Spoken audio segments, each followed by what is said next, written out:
இந்த பெண் பிரபல மாடலாக வேண்டும் என்று ஒரு காஸ்மெட்டிக் நிறுவனத்தில் நேர்காணல் கொடுக்கிறார். ஆனால் நேர்காணல் நடத்தியவர் அவளை பார்த்து, இந்த முகத்துடன் யாரும் உன்னை நிறுவனங்களுக்கு சேர்த்துக் கொள்வார்கள் என்று எப்படி தோன்றியது என்றார். இதை கேட்டு அவளை மிகவும் வருத்தப்படுத்துகிறார்களானாலும் தனது முகத்துக்காக அவளுக்கு சிறு வயதிலிருந்து இது போன்ற கடுமையான பேச்சுக்கள் கேட்க நேர்ந்துள்ளது. அது பள்ளி கலந்து கொள்ளும் கூட்டத்தில் செல்ல தருணங்களை தேடுகிறது.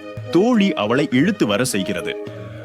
பார்ட்டியில் அவள் தனது பழைய காதல் வந்துவிட்டது என்று காணும்போது அவனிடமிருந்து அகலநேரின் மேசையில் போய் கருப்பு மது குடிக்கின்றாள் ஆனால் அவளை வேண்டும் என்று ஒரு பீர் பாட்டிலை கையால் திறக்கிறதை பார் மற்றவர்கள் அதிர்ச்சி அடைகிறார்கள். அவளதுதான் பல முறை அதை செய்யும்படி அவளை கேட்டுக்கொண்டே இருக்கிறார்கள்.